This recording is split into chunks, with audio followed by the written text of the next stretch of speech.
So ఇప్పటికీ మీరు వెళ్తారా అండి గుజరాత్ కి? అంటే అప్పుడు ఆ సంఘటన మరి ఇప్పటికే నెలకు తప్పదండి. ఎందుకంటే ఇక్కడ చూడు సముద్రం ఉన్న వెళ్ళకపోతున్నాం అంటే ఇప్పుడు అన్నం ఉన్న సాంబార్ లేకంటే తినలేం కదా, రసం లేకుండా తినలేం కదా. సో ఉదాహరణకి సముద్రం ఉన్నా చూపించండి, సముద్రం ఉన్నా వెళ్ళకపోతున్నాం. ఎందుకంటే పెద్ద పెద్ద కాలాలు కెరటాలు వచ్చేసి తెప్పలు బోల్తా పడి కింద ప్రాణాలు పోతున్నాయి.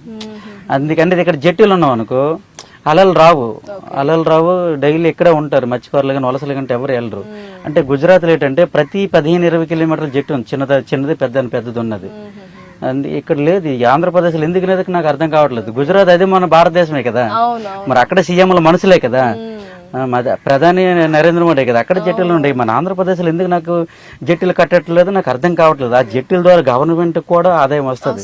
మన రోడ్ ట్యాక్స్, బళ్ళకి ట్యాక్సీలు ఇవి కడతాము, బోట్లు కూడా ట్యాక్సీ పన్నులు కడతారు కదా, నాకు ఎందుకు కట్టట్లేదు నాకు అర్థం కావట్లేదు. మేము వాళ్ళు రిలీజ్ అయిన తర్వాత వచ్చిన తర్వాత మేము ప్రతి దగ్గర జట్టీలు ఉండండి ప్లీజ్ మాకు జట్టి కట్టించండి, మాకు అది ఉంటే మేము అంత బాధ ఎందుకు పడాలి, 14 నెలలు కట్టించిన ప్రతి దగ్గర మేము మాట్లాడే వాళ్ళం. జట్టి అంటే మంచిది. ఇప్పుడు బుడగొట్లపాలెం జట్టి అన్నారు అంటే విశాఖపట్నం నుంచి శ్రీకాకుళం 140 కిలోమీటర్లు. అదే 140 కిలోమీటర్లు గుజరాత్ లో 5 ఉంటాయి. ఆ విశాఖపట్నం అంటే శ్రీకాకుళంకి అంటే డిమచిలేశం వరకు ఈ మధ్య 4-5 జట్టీలు ఉంటాయి. సో ఈ 140 కిలోమీటర్ విశాఖపట్నం నుంచి మనకి ఇక్కడ శ్రీకాకుళం డిమచిలేశం వరకు ఒక జట్టు కూడా లేదు. ఇప్పుడు బుడగొట్లపాలెం అనుకుంటారు. సో అక్కడ ఉన్న ఇక్కడ కట్టాలి. ఎందుకు కట్టాలంటే బుడగొట్లపాలెంకి మాకు ఇక్కడ డిమచిలేశంకి 20 కిలోమీటర్లు. మరి గుజరాత్ లో 15 కిలోమీటర్ల జట్టి ఉన్నప్పుడు ఇక్కడ ఉంటే తప్పట్లేదు కదా. ఇక్కడ మాది శ్రీకాకుళం జిల్లా ఇచ్చారు మండలం డిమచిలేశం పంచాయతీలో రాళ్ళపేట, ఇది ఇక్కడ ఉంది రాళ్ళపేట. ఇక్కడ మేడం ఇక్కడ సర్వే కూడా చేశారు. సర్వే చేస్తాంటారు కానీ ఎన్నో ప్రభుత్వాలు వచ్చి హామీ ఇస్తాంటారు, గెలిచిన తర్వాత పట్టించుకోవట్లేదు. అంటే ఎందుకు చెప్తున్నానంటే మనకు అవకాశం వచ్చినప్పుడు చెప్పాలి, తప్పదు.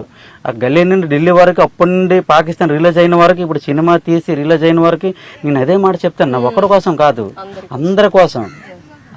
మేము డబ్బులు అడగట్లేదు, అంతే కదా, మాకు ఇచ్చండి మేము అడగట్లేదు.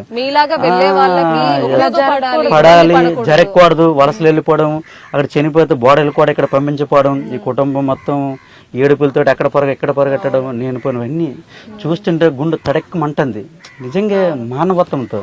ఇవన్నీ చూస్తుంటే ఇప్పుడు ఎవరు గెలిచినా కడతామంటారని గెలిచిన పట్టించుకోవట్లేదు. గవర్నమెంట్కి ఏంటండి 15-20 కోట్లు అవుతుంది జట్టి, చిన్న మినీ జట్టి 20 కోట్లు. కేంద్రం నిధులు ఇవ్వదు అడిగితే. ఇవన్నీ అంటే దాని మీద ఫోకస్ చెయ్యాలి. ఎందుకు నాకు అర్థం కావట్లేదు. అంటే మీ ద్వారా వీడియో ద్వారా నేను చెప్పగలిగింది ఒకటేనండి, దయచేసి అంటే జట్టీలు కడితే మంచిదండి, వలసలు తగ్గుతాయి. ఉపయోగపడతాయంటే వలసలు వెళ్ళాం, వెళ్ళకంటే ఇక్కడే ఆడ చేస్తాం. ఎంత టైం అయినా, రాత్రి అయినా, పొగలైనా. ఒకవేళ నార్మల్ తుఫాన్ అయినా వెళ్ళిపోవచ్చు, ఎందుకంటే అలలు కెరటాలు రావు. ఎంతో భారీ తుఫాన్ అయితే వెళ్ళాం కానీ ఆ జట్టుల ద్వారా నైట్, ఇప్పుడు జట్టు లేకపోతే నైట్ టైం చేరడానికి కూడా ఇబ్బంది ఉంటుంది. కెరటాలు కనబడవు, అనుకోకుండా తిరగబడిపోతే కింద ఉండి ప్రాణాలు పోతున్నాయి. అందుకని మనకి జట్టి అవసరం. ఇప్పుడు గుజరాత్ లో జట్టీలు ఉన్న మనకు తప్పేటండి. నేను పదే అదే చెప్తున్నాను. గుజరాత్ ఓ పాకిస్తాన్, ఓ దుబాయ్, ఓ లండన్ కాదే. గుజరాత్ అంటే మన భారతదేశమే కదా. మరి అక్కడ ఉన్నప్పుడు మన ఆంధ్రప్రదేశ్ లో ఎందుకు జట్టీలు మనకి పోర్ట్ ఏరియా అనేది ఎక్కువే ఉంది. విశాఖపట్నంలో చాలా ఫోకస్ చేస్తున్నారు, కానీ ఇక్కడ ఎందుకు రావట్లేదు? అలాంటి విశాఖపట్నంలో అలాంటి నీకే చెప్పి విశాఖపట్నం నుంచి శ్రీకాకుళం వరకు 140 కిలోమీటర్లు. అదే గుజరాత్ లో అయితే 5 జట్టీలు ఉంటాయి. చిన్నదో పెద్దది, అన్ని పెద్దది చిన్నది ఉంటది. ఇక్కడ కనీసం ఒకటేం లేదే. ఇప్పుడు బుడగొట్లపాలెం అంటారు కానీ కట్టలేదు. పని అక్కడ ఉన్న డిమచిలేశం ఖచ్చితంగా ఉండాలి, ఇక్కడ ఖచ్చితంగా ఉండాలి. ఒకదాంతో వలసలు ఆగవే కదా. అది నేను అంటాను. ఎన్ని రోజులకు తిరిగి వస్తారు మీరు? మినిమం 4 రోజులు పడుతుంది. ఒకసారి వెళ్తే 4 రోజుల తర్వాత అంటే చేపలు ఎక్కి పడితే 20-25 రోజులకు వచ్చేస్తుంటాం. ఒక లేదనుకుంటే మినిమం 4 రోజులు పడుతుంది.